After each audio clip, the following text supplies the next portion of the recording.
Excellencies, my fellow Fijians, of all the services my government has delivered over the past 8 years, nothing gives me more satisfaction than to have provided many Fijian families with a home.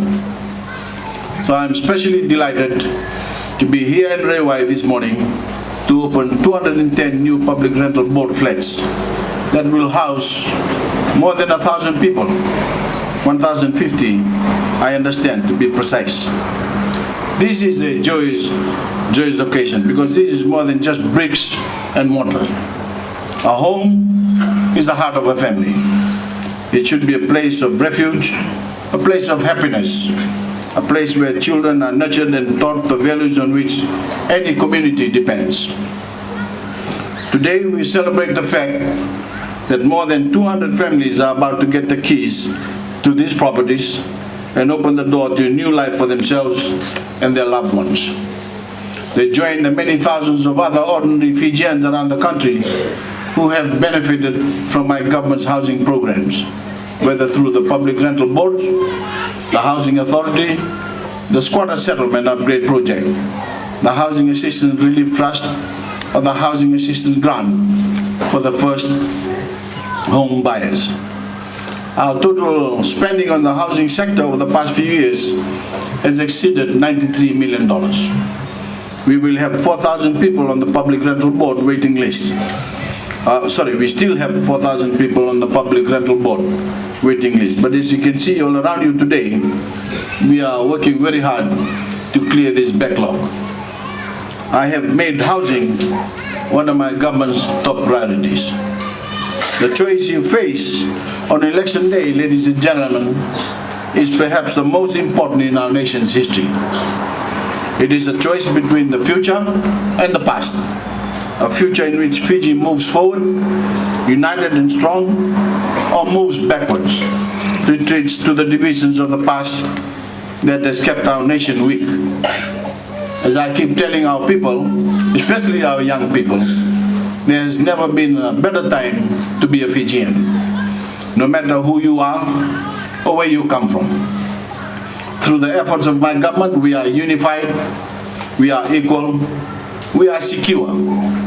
We have never stood taller in the world, and our economy is showing the solid growth we need to create jobs and a more prosperous future for everyone. But this progress is directly threatened by those among us who do not believe in equal opportunity and intend to restore power to an elite. I see my own role to be the Prime Minister of all Fijians, for all Fijians, and to head a government that serves the people and give them the things they need to improve their lives and the lives of those of their families.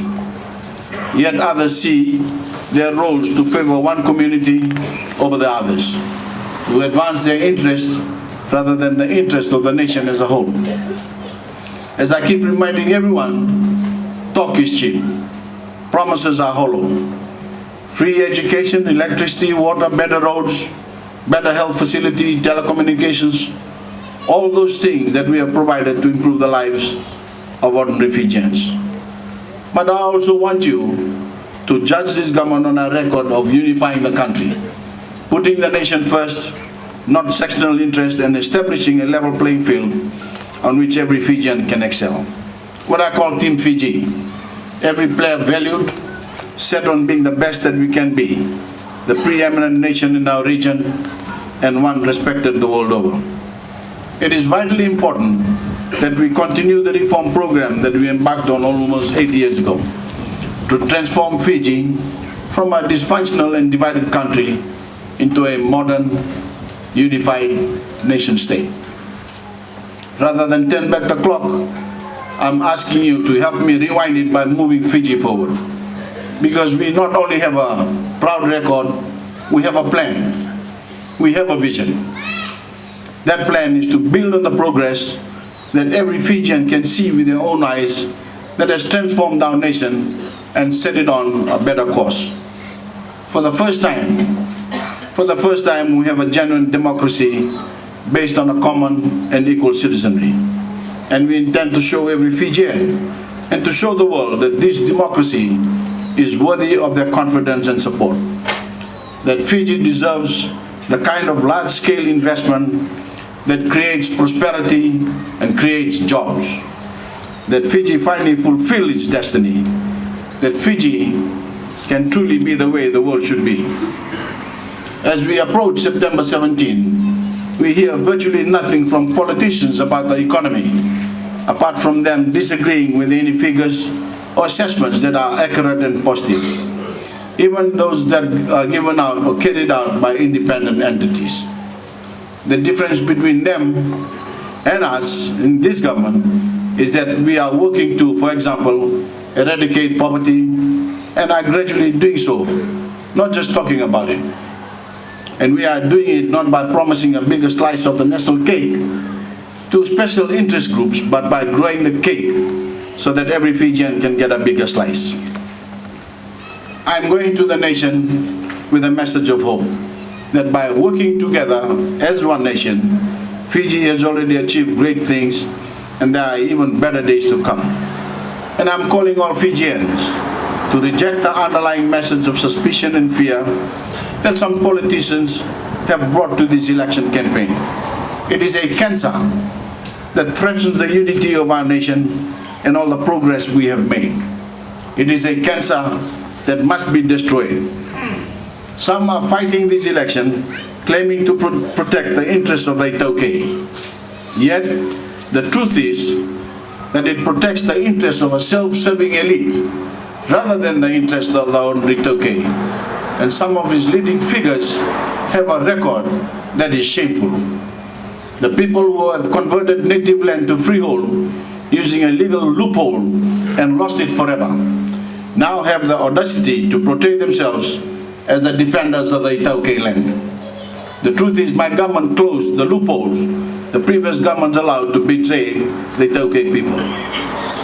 The future has never looked brighter for us. Your land is safe. Your ownership of it is guaranteed in the Constitution. In fact, my government has strengthened that ownership since I was appointed Prime Minister 8 years ago. So reject the lies and look at the facts, and then decide who can be trusted. The person who has defended your interests, or the people who claim to defend your interests but betray you. They keep saying that the Voreqe needs special protections because there are only 500,000 of us in the world. The clear implication is that our existence is threatened. Yet this simply isn't true. That number of 500,000 is more than any other community in Fiji. We, the Voreqe, are in the majority. Our birthright is greater than any other community. We own the overwhelming majority of the land, 91%. It is guarantees ours forever. We are the dominant culture. So how on earth can we be threatened? I am a proud Voreqe. To tell me and everyone else that I need protecting because I am somehow under threat is not only a lie. It is demeaning, it is offensive. It is portraying me and my community as weak when the truth is, as a people, we have never been stronger. We have never had cause to be more proud, and we have never had a better future ahead of us. We, the Voreqe, and our children today live longer than ever before, thanks to our better health facilities. More Voreqe than ever before can get a proper schooling, thanks to the free education my government has provided. More Voreqe than ever before can go on to technical colleges and universities, thanks to the scholarship and government loans. Our language, the Voreqe language, is now taught as a compulsory subject in all primary schools. We, the Voreqe, are thriving as a people. Our land, tradition and culture are intact. We are respected. We punch above our weight in Fiji and the world. In fact, when the Voreqe go, they are the protectors, not the protected. Our UN peacekeepers protect other communities in far-off lands, and they do it better than anyone else. They are brave, as we have been newly reminded in recent days. They are fearless, and they have made the Voreqe renowned throughout the world for their courage. The average Voreqe doesn't need protecting, nor do they want it. We do not want it. The average Voreqe wants respect and a fair share of the nation's resources, and we have it. They also want to be empowered. We the Voreqe want to be empowered, to have a government that serves us, that gives us what we need to improve the lives of those of our families. Free education, better health facilities, electricity, clean water, better roads, telecommunications, and with this project, better housing. So the record shows that this government has served the Voreqe and all Fijians, and empowered the Voreqe along with all Fijians. The power of the Voreqe to decide, and yet on one of the most important issues of all, the power of the Voreqe to decide how they spend their money they get from the land they lease. Some want to turn back the clock and disempower ordinary people. As you all know, I gave the lease money direct to ordinary people because they are the owners of the land. They are the members of the Matangali, individually and equally, to decide for themselves how it is spent.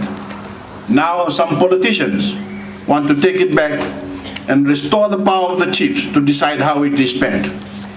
I honestly can't think of a single election anywhere in the world where a political party has gone to the people promising to take money off them. And yet that is what this party is doing in Fiji. It is a height of arrogance, a mentality of self-entitlement, of not putting the interest of ordinary people first.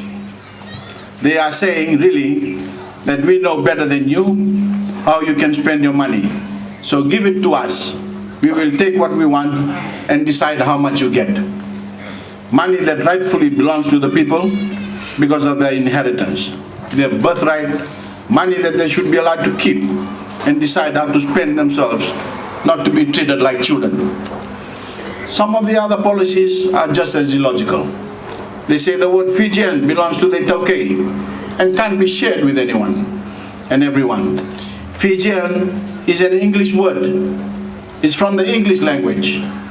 How can it belong to us, the Voreqe? It belongs to everyone and describes a person who comes from the place that the English call Fiji. That makes us all Fijians. Just like a person who comes from Australia is an Australian, or a person who comes from America is an American. The Voreqe word for Fiji is Viti. Strictly speaking, we should be Fijians. But they say no. They say no, we are the Fijians, and the rest of you at best are Fiji Islanders. On this logic, any Australian who is not an Aborigine should be an Australia Islander. An American who is not a Red Indian or American Indian who should be a United States continental. But of course we know that this is not true. We are all Fijians because we come from a place that Captain Cook, not the Voreqe, called Fiji. This English word belongs to all of us. It describes us all and describes all of us. And it unites us by giving us a word we can all use to describe ourselves, a common identity, proud citizens of Fiji, Fijians. It is what we are and where our future lies. One nation, one people, not a collection of separate tribes in the South Seas fighting over the use of an English word. I want to examine the stand on the secular state, a cornerstone of our constitution that guarantees religious freedom for all Fijians. Again, we are treated like fools by saying that this is the threat to Jesus. This is the threat to Christianity. These claims are completely false. The secular state protects Jesus and protects Christianity. It guarantees your freedom to follow him, to worship him in public and in private, just as you have always done. Excuse me.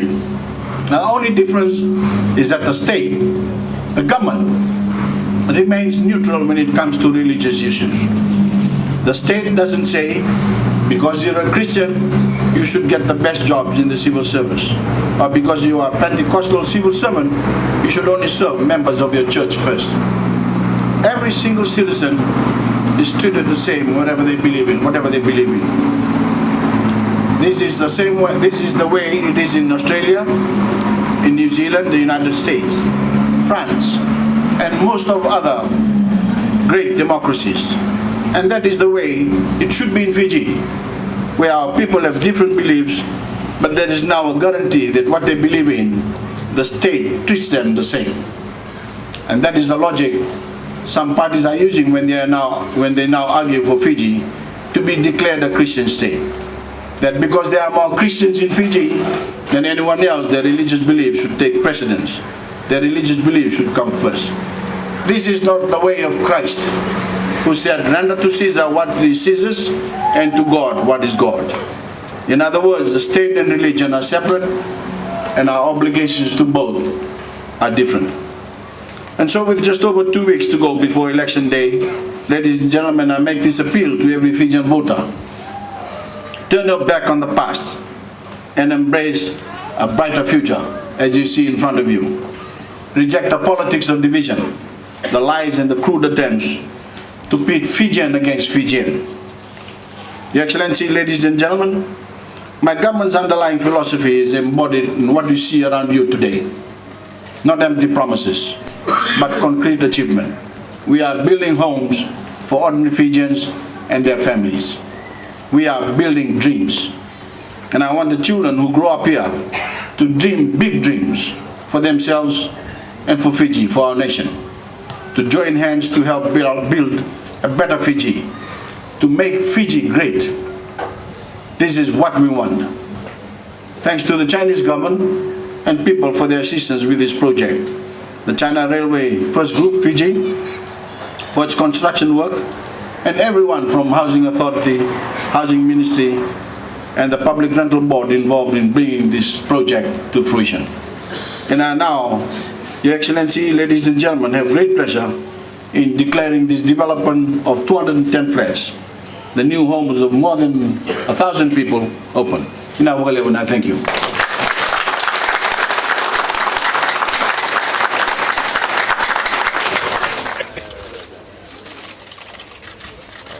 Naka. Thank you, Naka. Thank you.